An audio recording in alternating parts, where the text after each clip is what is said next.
Baghdad के एक पुराने मोहल्ले में हारून अल रशीद के दौरे हुकूमत में एक बुजुर्ग शेख अब्दुल मुत्तलिब रहते थे। वो परहेजगार और मुत्तकी इंसान थे। उन्होंने अपनी जिंदगी खुरासान और शाम के इलाकों में तिजारत करते गुजार दी थी और एक बड़ा खजाना जमा कर लिया था। उन्होंने अपना सारा माल दिरहम व दीनार मजबूत लकड़ी के संदूकों में बंद करके किसी पोशीदा जगह छुपा दिया था, जिसका राज सिर्फ वही जानते थे। अब्दुल मुत्तलिब अपने पुराने घर में, जो दरिया जला के किनारे वाक़ था, अपने 3 पोतों सालिम, नईम और राफे के साथ रहते थे। ये तीनों उनके बेटे के बच्चे थे, जो जवानी में ही यमन के सफर में इंतकाल कर गया था। दादा ने उन्हें पाला, खिलाया, पिलाया, तालीम दी और जरूरत के मुताबिक माल भी दिया, मगर वो उनके अखलाक और तकवा से महरूम थे। उन्हें न एहसान का पता था, न रहम का। एक शाम जब अब्दुल मुत्तलिब कमजोरी और हाथों के कांपते महसूस कर रहे थे, तो वो अपने घर की सहन में तूत के दरख्त के नीचे बैठ गए। उन्होंने धीमी आवाज में कहा, मुझे लगता है मेरी मौत करीब है। मैं तुम्हें एक वसीयत करना चाहता हूं और एक ऐसा राज बताना चाहता हूं जिसे मैंने 40 साल तक छुपा कर रखा। यह सुनकर तीनों पोते करीब आ गए। उनकी आंखों में लालच की चमक थी। सालिम, जो सबसे बड़ा था, बोला, कहिए दादा जान। हम सुन रहे हैं, शेख ने कहा। मैंने अपना सारा माल दिरहम व दीनार एक महफूज जगह छुपा रखा है, लोगों की नजरों से दूर। लेकिन मैं नहीं चाहता कि यह माल किसी ऐसे शख्स के हाथ लगे जो अल्लाह से नहीं डरता। राफे ने एक तेज निगाह से देखा और दिल में सोचा, यह तो फकीरों को दे देगा या खैरात कर देगा। नहीं, मैं इसे जाया नहीं होने दूंगा। नईम ने कहा, हमें इस खजाने का पता चलाना होगा, ख्वाह कुछ भी करना पड़े, इससे पहले कि वो मर जाए। इस तरह उनके दिलों में ख्यानत के बीज पड़ चुके थे।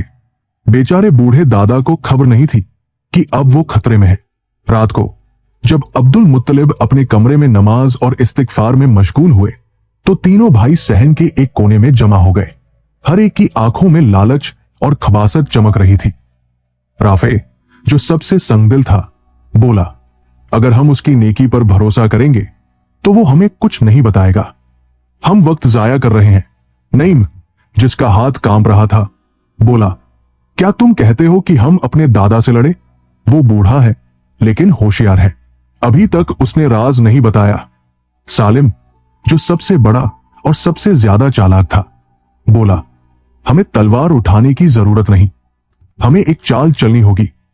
अगर हम उसे तन्हा कर दें या डरा धमका कर कहीं ले जाएं, तो शायद वो राज बता दे।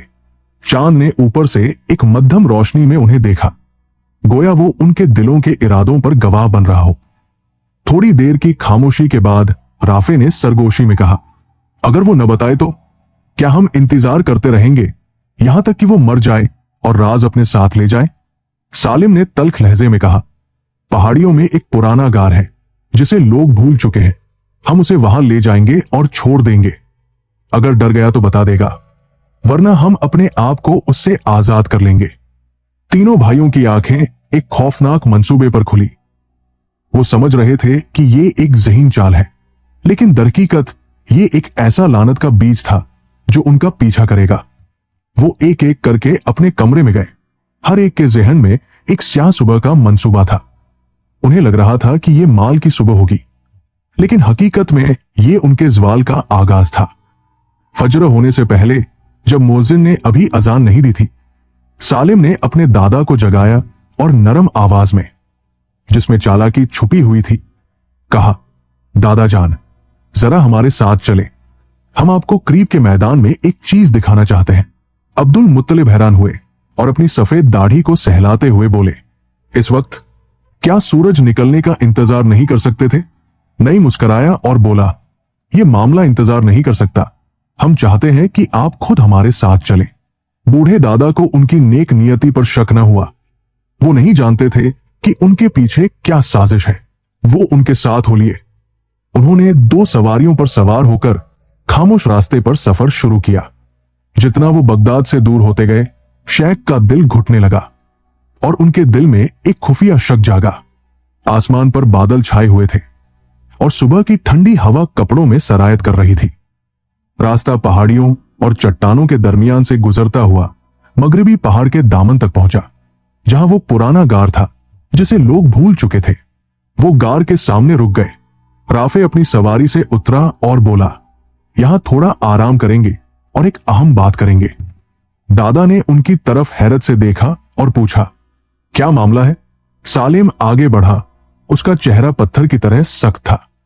वो बोला, हमें खजाने की चाबी चाहिए, वरना आपको यही रहना पड़ेगा ताकि अच्छी तरह सोच सके। अब्दुल मुत्तलिब के मुंह से अल्फाज जमा रह गए। उनकी आंखों में हैरत और सदमे के आंसू फूट पड़े। कमजोर आवाज में बोले, क्या तुम मुझे ऐसा कर रहे हो? मैं वो हूं जिसने तुम्हें पाला। नईम ने लरसती आवाज में कहा। हम मजबूर हैं। बगैर कुछ और कहे उन्होंने उसे गार के अंदर ढकेल दिया और बड़े पत्थर से मुंह बंद कर दिया, जहां से न कोई सांप निकल सकता था और न ही इंसान। वो बाहर खड़े होकर उसकी कराहते सुनते रहे, फिर सवारियों पर सवार होकर वापस चल दिए। उन्हें यकीन था कि जल्द ही राज उनके हाथ आ जाएगा, लेकिन अल्लाह उनके इरादों से वाकिफ था। बगदाद वापस आकर तीनों भाइयों के दिलों में एक पोशीदा बेचैनी थी, अगरचे उनके चेहरों पर खुशी के आसार थे। सालिम ने कहा, दादा डर जाएंगे और हमें मदद के लिए पुकारेंगे और खजाने का राज बता देंगे, वरना खामोशी ही उनके लिए बेहतर होगी। राफे हंसते हुए बोला, हमें जल्दी नहीं करनी चाहिए। 2 दिन बाद वापस जाएंगे। या तो वो बोल पड़ेंगे या फिर हम उन्हें उसी गार में दफन कर देंगे। लेकिन नईम पर एक गहरा खामोशी तारी थी। लगता था जैसे उसके अंदर जमीर की आवाज गूंज रही हो, लेकिन वो अपने भाइयों के सामने अफसोस जाहिर करने से भी कमजोर था। उस रात जब तीनों भाई आंगन में खाना खा रहे थे, दरवाजे पर दस्तक हुई। नाइम ने दरवाजा खोला तो एक अजनबी शख्स खड़ा था। उसने सफेद अमामा और सूफियाना लिबास पहन रखा था। हाथ में लंबी असा थी। उसने कहा, अस्सलामु अलैकुम। मैं शेख अब्दुल मुत्तलिब का घर ढूंढ रहा हूं। मैं वासिद से आया हूं, उनके लिए एक पुराना पैगाम लेकर। भाई घबरा गए। सालिम ने झट से कहा, शेख सफर पर गए हुए हैं। उस शख्स ने उन्हें गहरी नजर से देखा, फिर कहा, यह खत खास उन्हीं के लिए है। अगर तुम उनके पोते हो तो तुम्हें पढ़ने का हक है। मुझे हिदायत थी कि इस साल के शुरू में यह खत उन तक पहुंचाओ। नाइम ने खत ले लिया और उस शख्स का शुक्रिया अदा किया, जो जल्द ही गायब हो गया जैसे आया था। वो खत न पढ़ सके क्योंकि वो पुरानी जुबान और अजीब रुमजों में लिखा था, जिसने उनकी उलझन बढ़ा दी। नाइम खौफजदा होकर बोला, क्या पता ये शख्स दादा के बारे में जानता हो? कहीं ये खत हमारे खिलाफ कोई सबूत तो नहीं? सालिम ने कड़कदार आवाज में कहा, डरो मत, कल ही गार पर चलते हैं और सब खत्म कर देते हैं। लेकिन उन्हें खबर न थी कि अगली रात उनके लिए क्या तैयार है। दूसरे दिन सुबह तीनों भाई लालच से भरे हुए मगरिबी पहाड़ की तरफ चल पड़े। उनकी आंखें तलवारों की तरह चमक रही थी। हर एक के दिल में ख्वाहिश थी कि वो राज सिर्फ उसी के लिए हो। रास्ते में ज्यादा बात नहीं हुई, लेकिन नाइम का सांस भारी था। वो जमीन की तरफ देखता जा रहा था, जैसे कोई खौफनाक वाकया होने वाला हो। गार के मुंह पर पहुंचकर उन्होंने वो बड़ा पत्थर हटाया जिससे उन्होंने गार बंद किया था।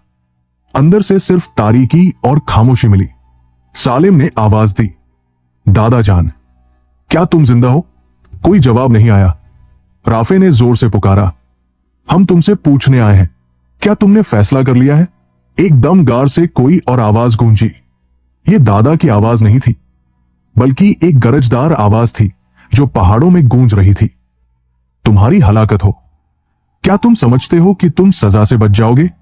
तीनों के होश उड़ गए। वो पीछे हट गए। नाइम कांपते हुए बोला, ये कौन है? क्या दादा के अलावा कोई और भी गार में था?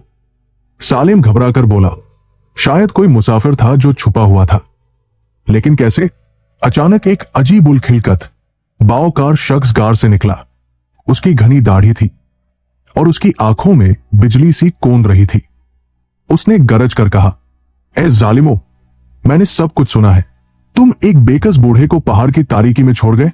खबरदार, तुम्हें तुम्हारे जुर्म की सजा मिलेगी। उन्होंने देखा कि उसके हाथ में दादा का रिदा था। राफे चिल्लाया, दादा कहाँ है? तुमने उन्हें क्या किया? उस शख्स ने पुरसुकून लहजे में जवाब दिया, मैंने उन्हें बचा लिया कबल इसके कि वो हलाक होते। अब वो महफूज है और खलीफा को तुम्हारे करतूत का इल्म हो चुका है। तीनों भाइयों की आंखें फटी की फटी रह गई। खौफ ने उनके जिस्म को जकड़ लिया। क्या ये एक नाजुक जवाल का आगाज था? उस दिन दोपहर को खौफ और हैरत के घंटों के बाद तीनों भाइयों ने खुद को फौजियों की हिरासत में पाया। उनके हाथों में जंजीरें थी और उन्हें बगदाद के एक सरे अदालत में काजी के सामने पेश किया जा रहा था। खलीफा हारून रशीद का यह सख्त हुक्म था। अदालत का माहौल परहिबत था। दरमियान में काजी सईद बिन फर्ज बैठे थे, जो तेज नजर और इंसाफ पसंदी की वजह से मशहूर थे। उनके दाएं बाएं उल्मा और गवाह मौजूद थे। तीनों भाई कांप रहे थे। अचानक दादा अब्दुल मुत्तलिब दाखिल हुए, असा थामे, चेहरा जर्द मगर साबित कदम। उनके साथ वही पुरस्कार शख्स था जिसने उन्हें गार से बचाया था। काजी ने कहा, शिकायत पेश करो। अब्दुल मुत्तलिब ने वाज़े आवाज में कहा, ऐ मुंसिफ काजी, ये मेरे पोते हैं। मैंने उन्हें अपने घर में पाला। उनके वालिद के इंतकाल के बाद इनकी किफालत की, लेकिन जब मैं बूढ़ा हुआ और कमजोर पड़ा तो इन्होंने मेरे माल पर लालच किया और मुझे एक वीरान गार में कैद कर दिया। मेरी मौत का इंतजार करने लगे। अगर अल्लाह की रहमत ने इस अजनबी को मेरी मदद के लिए न भेजा होता तो आज मैं पहाड़ की तारीकी में लाश बन चुका होता। काजी ने पूछा, तुम्हारे पास कोई सबूत है? वो पुरस्कार शख्स आगे बढ़ा और बोला, मैं गार में इबादत और तन्हाई के लिए गया था। मैंने अंधेरे में इसके करहाने की आवाज सुनी और इन्हें बचा लिया। ये इनके फटे हुए कपड़े हैं और ये वो खत है जो इन्होंने गार में लिखा था। खौफ कि अगर वो मर गए तो लोगों को इनके पोतों के जुर्म का पता न चले। काजी ने खत पढ़ने का हुक्म दिया। जब लोगों ने खत सुना तो तीनों भाइयों के सर शर्म से झुक गए। काजी ने पूछा, तुम्हारा क्या कहना है? क्या तुम इस जुर्म से इनकार करते हो? सालिम खामोश रहा। राफे गुस्से से चिल्लाया, वो हमें हमारे हक से महरूम करना चाहते थे। मैं इनकार नहीं करता, हमें अपना हक मिलना चाहिए था। लेकिन नाइम के पांव तले से जमीन खिसक गई। वो गिड़गिड़ाते हुए गिर पड़ा और रोते हुए बोला, मुझे माफ कर दो दादा जान। मैं कमजोर था, मैं इन दोनों जैसा नहीं था, लेकिन मैंने खामोशी इख्तियार की। अदालत में खामोशी छा गई। काजी ने अब्दुल मुत्तलिब की तरफ देखा और कहा, तुम्हारी इस मामले में क्या ख्वाहिश है? अब्दुल मुत्तलिब ने अपने पोतों की तरफ देखा।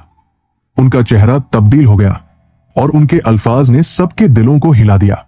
उन्होंने गहरी सांस ली और कहा, ऐ काजी, अगर मुझसे इस जुर्म से पहले पूछा जाता कि क्या मेरे पोते ऐसा कर सकते हैं तो मैं हंसा देता, लेकिन लालच वो काम करा देता है जो तलवार भी नहीं करा सकती। उनकी सफेद दाढ़ी पर आंसू बह निकले। फिर उन्होंने कहा, नाइम के बारे में मैंने उसकी आंखों में पछतावा देखा। मैं गवाही देता हूं कि वो इन दोनों से कम शरार था, लेकिन सालेम और राफे के लिए कोई उज्र नहीं। फिर उन्होंने काजी से मुखातिब होते हुए कहा, मैं उनका खून नहीं चाहता, नहीं मैं चाहता हूं कि उन्हें कत्ल किया जाए, लेकिन मैं चाहता हूं कि सारे बगदाद में यह बात मशहूर हो जाए कि जो अपनों पर जुल्म करे उसे लोगों में कोई पनाह न मिले। काजी ने फैसला सुनाना शुरू किया। काजी के चेहरे पर तासुर नमाया था। उसने कहा, ए शेख अब्दुल मुत्तलिब, अगर आप माफ कर दे तो आपको अज्र मिलेगा और अगर शिकायत करे तो आपका हक है। मेरा फैसला यह है कि जो शख्स जुल्म से विरसा हासिल करने की कोशिश करे वो विरसे से महरूम रहेगा। फिर उसने बुलंद आवाज में ऐलान किया, राफे और सालिम 10 साल कैद की सजा पाएंगे और उन्हें बाब खुरासान के चौक पर कोड़े लगाए जाएंगे ताकि वो सबके लिए इबरत बन जाए। नाइम की तरफ मुड़कर काजी ने कहा, और तुमने खामोशी इख्तियार की जो तुम्हारा कसूर है, लेकिन तुम्हारे आंसू तुम्हारे लिए सिफारिश बन गए। तुम्हें हल्की कोड़ों की सजा दी जाती है और तुम अपने दादा की खिदमत करोगे जब तक वो जिंदा रहें। लोगों ने नाइम को देखा जो रो रहा था। उसने कहा, अल्हम्दुलिल्लाह, मैंने अपने जमीर की वजह से नजात पाली, अगरचे जुज़वी तौर पर ही सही। इसके बाद अदालत बर्खास्त हुई और मुजरिमों को जेल ले जाया गया, जबकि अब्दुल मुत्तलिब, नाइम और वो पुरस्कार शख्स लोगों की दुआओं के साथ बाहर निकले। एक पुरसुकून रात जब नाइम और उसका दादा घर वापस आए तो वो खजूर की छत वाले कमरे में मिट्टी के फर्श पर बैठ गए। एक पुराना चिराग कोनों में मध्यम रोशनी फैला रहा था। अब्दुल मुत्तलिब ने अपनी असा का सहारा लेते हुए कहा, ए नाइम, क्या तुम जानना चाहते हो कि मैंने तुमसे खजाने का राज क्यों छुपाया था? नाइम ने शर्म से सर झुका लिया और बोला, मैं समझता था कि आप किसी एक को तरजीह देते हैं। मैं आपके दिल को नहीं समझ पाया। दादा ने नरम आवाज में कहा, बेटा, खजाना दरहम व दीनार नहीं है। ये एक वसीयत है जो मैंने एक पुरानी किताब में लिखी थी और मस्जिद अतीक के छठे जीने के नीचे रख दी थी। नाइम की आंखें हैरत से खुली रह गई। उसने पूछा, लेकिन मस्जिद में क्यों? अब्दुल मुत्तलिब ने जवाब दिया, क्योंकि अल्लाह की अमानत लोगों की अमानत से बेहतर है। उसी वक्त वो पुरस्रार शख्स जो दादा को बचाने वाला था अंदर दाखिल हुआ और खामोशी से बैठ गया। नाइम के दिल में तजस्सुस था। उसने पूछा, आप कौन हैं ए बुजुर्ग, और आप उस वक्त गार में कैसे पहुंचे? उस शख्स ने गहरी निगाहों से जवाब दिया, मैं एक मुसाफिर हूं जिसने जिंदगी के सबक सीखे हैं। तुम्हारे वालिद ने मौत से पहले मुझे तुम्हारे दादा की खबर लेने की वसीयत की थी और फिर तुम्हारे दादा ने मुझे वक्त आने पर तुम्हें हक या वसीयत पहुंचाने का हुक्म दिया था। जब वक्त आया तो मैं हाजिर हो गया। अब्दुल मुत्तलिब की आंखों में आंसू थे। उन्होंने कहा, यह शख्स मेरे बेटे का दोस्त था और फिर मेरा भी। इसी के जरिए मैंने अपनी कीमती वसीयत मस्जिद के इमामों तक पहुंचाई थी। इस पुरस्रार शख्स ने कहा, अब वक्त आ गया है कि तुम अपनी तहरीर देखो ए अब्दुल मुत्तलिब। यह नौजवान जुल्म से बच गया है और नेकी की रोशनी में वापस आ गया है। नाइम का दिल धड़क रहा था। उसने कहा, कल मैं मस्जिद अतीक जाऊंगा और छठे जीने के नीचे तलाश करूंगा। शायद मैं वो पालू जो मैं कभी हकदार नहीं था। इसके बाद सबने मिलकर 2 रकत नमाज पढ़ी। आंसू और दुआएं एक हो गई और रात ने अपना पर्दा उस पर डाल दिया जो बच गया था और उस पर जो हलाक हो गया था। अगली सुबह नाइम मस्जिद अतीक पहुंचा। यह बगदाद के किनारे पर एक पुरानी इमारत थी जो खलीफा मेहदी के दौर में बनी थी। इसमें संगमरमर के सुतून और सागौन की लकड़ी की छत थी। नाइम सहन में खड़ा सोचता रहा। फिर वो सीढ़ियों की तरफ गया जो मुअज्जिन के कमरे तक जाती थी। उसने एक एक करके सीढ़ियां गिनी, यहां तक कि छठे जीने पर पहुंच गया। नाइम घुटनों के बल बैठा और लकड़ी के तख्ते के नीचे तलाश करने लगा। अचानक उसे एक छोटा सा खुफिया दरवाजा मिला जो बड़ी महारत से बनाया गया था। जब उसने दरवाजा खोला तो अंदर एक पुरानी मोहर बंद लिफाफी नजर आई जिस पर अब्दुल मुत्तलिब की मोहर लगी हुई थी। कपक पाते हाथों से उसने लिफाफी खोली और पढ़ना शुरू किया। जिसको भी ये खत मिले जान ले कि खजाना न सोना है न चांदी बल्कि इल्म और वसीयत है। मैंने लिखा है कि मेरे तमाम घर, खेत और माल का वारिस सिर्फ वही होगा जो सब्र करे, रहम करे और सच बोले।